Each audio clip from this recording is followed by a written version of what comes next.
Assalamualaikum dan salam sejahtera. Bertemu lagi kita di channel TV PSS Al-Munir SKS 4. Saya Auni Humaira binti Muhammad Ainuddin, Guru TV PSS Al-Munir.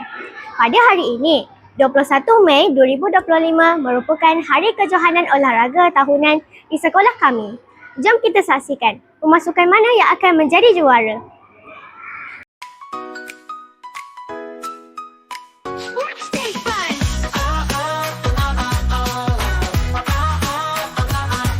It's sports day, hooray! Let's go out and play. Running, jumping, all through the day. We're fast and strong, we cheer along. Everyone's a winner when we sing this song. Run, run, run as fast as you can. Jump, jump, jump over the sand. Throw, throw, throw, reach for the sky. On sports day, we all can fly. Relay races, tug of war. Everyone's cheering, hear the roar. Kicking balls, aiming high. On sports day, we all try. Run, run, run as fast as you can. Jump, jump, jump over the sand. Throw, throw, throw, reach for the sky. On sports day, we all can fly. Win or lose, we all have fun together under the bright warm sun.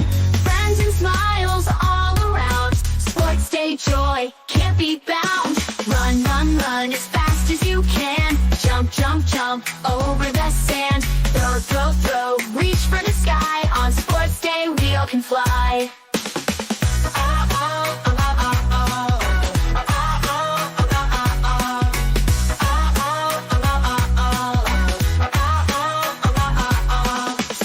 Sports day, what a blast! Memories made that will always last. Running, playing with all our might. Sports day fun is pure delight.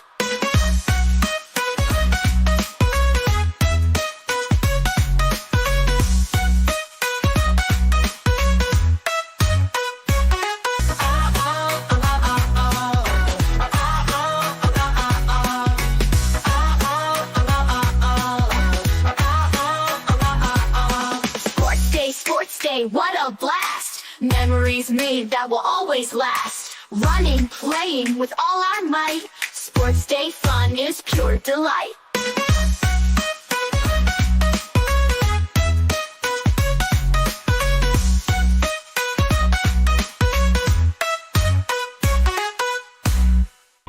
Assalamualaikum Hasif. Waalaikumsalam. Acara apa yang anda masuk? Saya masuk 100 meter emas, 200 meter perak, 4 kali 100 meter emas, lompat tinggi emas. Bagaimanakah perasaan anda? Saya rasa sangat gembira kerana digelar olahragawan. Terima kasih Hasif. Sama-sama.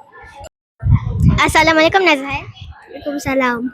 Acara apa yang anda masuk? Berlari, lari betul, lompat jauh. Bagaimanakah perasaan anda? Gembira. Okey, terima kasih. Assalamualaikum Nurin. Waalaikumsalam. Acara apa yang anda masuk? Acara yang saya masuk lomba lari 100 meter, 200 meter dan lontar peluru. Ketiga-tiga aktiviti itu saya dapat johan. Bagaimanakah perasaan anda?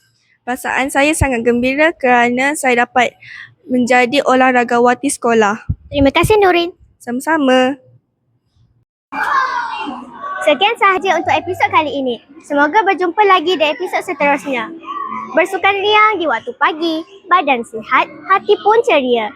Jadikan sukan amalan diri untuk hidup penuh bermakna. Bye. Assalamualaikum.